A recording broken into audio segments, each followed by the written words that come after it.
Hello and welcome to yet another knowledge ride from Knowledge Acharya. So guys, in this video we are going to discuss about a very fascinating effect of science that is known as the Leidenfrost effect. So you might have observed this phenomena but you don't know the science behind it and at the same time the name of this particular effect, right? But before this, I have come up with a very innovative idea in order to save your time. Okay, so for this you have to go to the description box and you have to see the timestamps for the specific concepts you want to learn, right? If you're not interested in watching the entire video and if you want to learn some specific concepts, check the timestamps into the description box. And now it's time for me to introduce myself. So guys, my complete name is Diwan Sunil Vijay Hengurani and you can call me DSVH sir. And then there is a lot of narcissism which is poured over the screen that you can see. बहुत सारी तारीफ लिखी हुई है, ठीक है और एक क्यूट सा फोटोग्राफ भी लगा हुआ है तो आप लोग वो देख सकते हैं स्क्रीन के ऊपर, right? Now it's time for the motivation fuelling, right? So thought of the day, code of the day, right, which says whenever life puts you in difficult situations don't say why me, always say try me. मतलब जब भी life आपको difficult situations यानी कठिन परिस्थितियों में डालती है तो ये मत बोलो कि मेरे साथ ही क्यों हुआ, उल्टा ये बोलो कि मेरे साथ हुआ है, मैं इसको कॉन्कर करूंगा और इस पे सक्सेस पाऊंगा. ठीक है, तो चलिए अब एक आर यू क्रेजी सेक्शन पे चलते हैं. ठीक है, so after reading this statement, right, you guys will say sir are you crazy, ठीक है, आर यू ज़ेनी, है ना? बट ये पॉसिबल है. So what is the statement that what if I say that if you'll put your finger into the molten lead. What is molten lead? यानी जो lead metal है उसको आपने क्या कर दिया 327.5 डिग्री सेल्सियस तक अगर आप उसको हीट प्रोवाइड करते हो, उसका मेल्टिंग पॉइंट टेम्परेचर है, so that is converted to the liquid state. अब उसके अंदर अगर मैं आपको बोलूँ कि अपना फिंगर डिप करके बाहर निकाल सकते हो कुछ स्पेशल कंडीशंस के थ्रू, ऐसा नहीं कह रहा कि कोई मास्क वास्क पहनना है, नॉर्मल बेयर फिंगर आप डाल के निकाल लोगे और कुछ भी नहीं होगा, विदाउट गेटिंग मेम्ड यानी इंजुरी या कोई भी वाउंड, आप उसको निकाल सकते हो. So ये किसके थ्रू पॉसिबल है? This is possible because of this Leidenfrost effect that we are going to study in this video. So please watch the video till the end. So अब हम इसको स्टार्ट कर रहे हैं, but before this I want all of you to watch this video. ठीक है, इस video को एक बार आप देखो जो स्क्रीन पे अभी प्ले हो रहा है. ठीक है, आई शाबाश.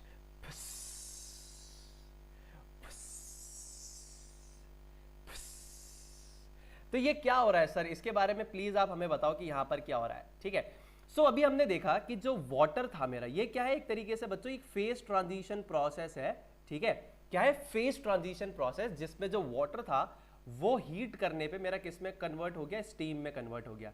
ये मेरा पैन था, इसको मैंने नीचे से हीट प्रोवाइड कर रहा था और वाटर की ड्रॉपलेट्स मैंने इस पे डाली तो वाटर किससे कन्वर्ट हो गया? Water converts to steam. ठीक है, अब ये आपका क्या था? ये होता है लिक्विड और ये कन्वर्ट किस में हो गया आपका? ये कन्वर्ट हो गया आपका गैस में. ठीक है, अच्छा, अब अगर मैं आपसे क्वेश्चन पूछूं कि भाई साहब इस सरफेस का जो टेम्परेचर होगा वो कितना होना चाहिए? That should be less than 100 degree Celsius और that should be greater than और इक्वल टू 100 डिग्री सेल्सियस. ठीक है, तो अब सब बोलेंगे, सभी होशियार बच्चे बोलेंगे कि सर इसका जो टेम्परेचर होगा वो फॉर श्योर इक्वल टू और ग्रेटर देन 100 होगा, क्योंकि हमें पता है कि जो बॉइलिंग पॉइंट ऑफ वाटर है नॉर्मल कंडीशंस पे, ठीक है, अगर मैं एटमॉस्फेरिक प्रेशर आपका 1 atm कंसीडर करता हूं तो वो कितना होता है? वो होता है 100 डिग्री सेंटीग्रेड, 100 डिग्री सेल्सियस होता है. ठीक है, तो अगर ये कन्वर्ट हो रहा है तो फॉर श्योर इसका जो टेम्परेचर होगा वो 100 या 100 से ज्यादा होगा. ठीक है, अब मैंने क्या ऑब्जर्व किया, इसी के बाद जैसे ही इवेपोरेट हो गया, मैं उसको कंटिन्यूसली हीटिंग कर रहा था इस सरफेस की, और जैसे ही उसके बाद मैंने वाटर ड्रॉपलेट डाला तो मैंने क्या ऑब्जर्व किया, आप उसको एक बार देखना. ठीक है, उसके बाद मैंने क्या ऑब्जर्व किया, अब जैसे ही मैंने पानी की ड्रॉपलेट्स को डाला, so what I observe that these droplets start to dance over the surface. हाँ, ये देखो, धुमता ना ना ना ना ना ना ना ना, धुमता ना ना ना ना ना ना, they are dancing over the surface. So sir ये क्या है, ये कौन सी वियर्ड सी चीज हो रही है, आप बताएंगे इसके बारे में? तो हाँ भाई, इसी वियर्ड से इफेक्ट को हम बोलते हैं Leidenfrost इफेक्ट, मतलब dancing of the water droplets या hovering of the water droplets या वाटर ड्रॉपलेट्स स्किटर अक्रॉस और ओवर द सरफेस. ठीक है। तो इसके बारे में हम अच्छी तरीके से पढ़ने वाले हैं, बट एक इंट्रोडक्शन इसी का हम पढ़ लेते हैं कि भाई ये है क्या, किसने दिया था, ये भी तो पता होना चाहिए ना किसने दिया है ये। तो ये जो हमारा इफेक्ट है that was given by Johann Gottlob Leidenfrost and he was a German physicist who described this effect in 1751।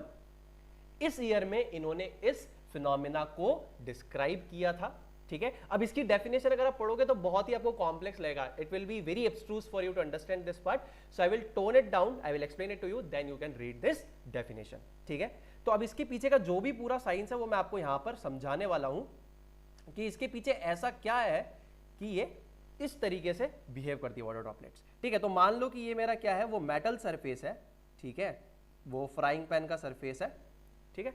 और एग्जाम्पल में ले रहा हूं कि फर्स्ट केस में मान लो कि इसका जो टेम्परेचर था, जो मैंने आपको फर्स्ट केस दिखाया, उसमें मान लो आपकी 120 डिग्री सेल्सियस उस सरफेस का टेम्परेचर था, ठीक है।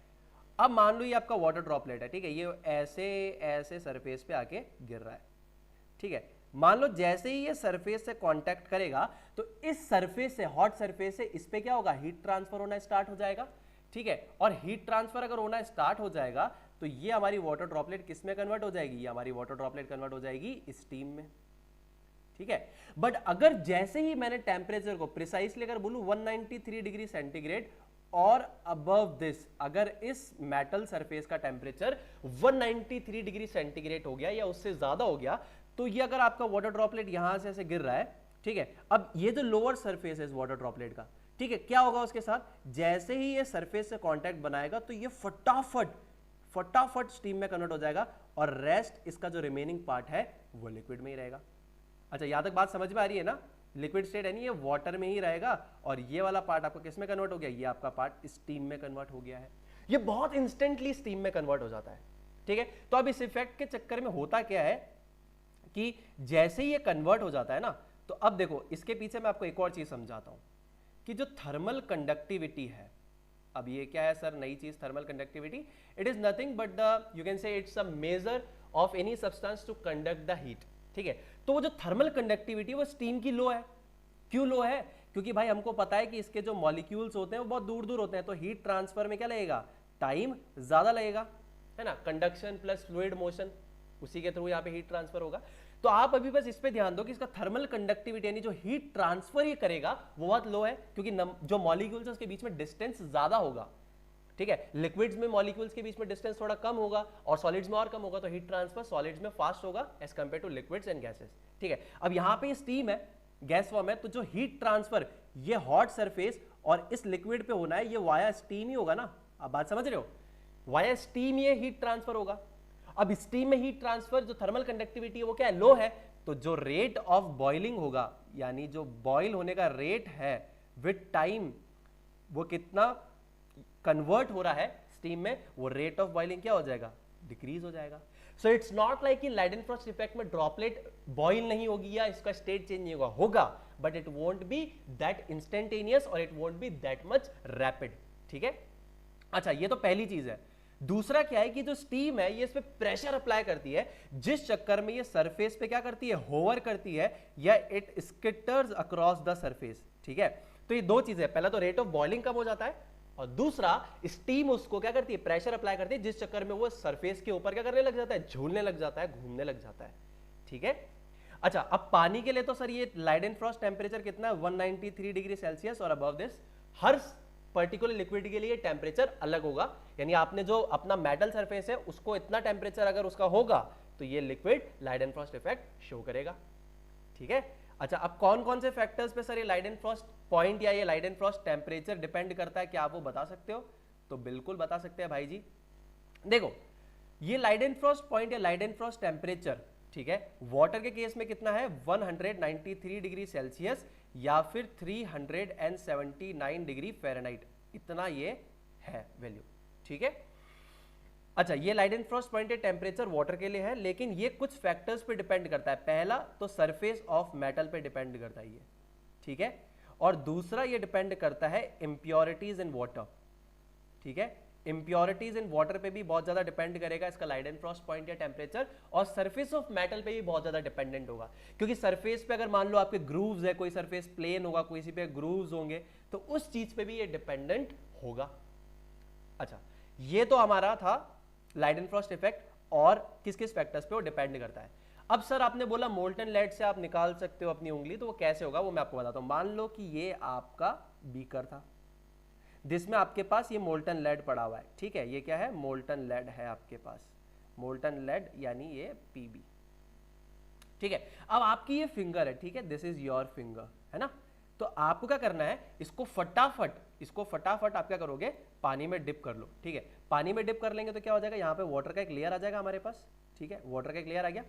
अब क्या करोगे, जैसे ही आप इसमें फिंगर को डिप करोगे तो ये जो वाटर यहाँ पे था ये फटाफट से स्टीम में कन्वर्ट हो जाएगा, है ना।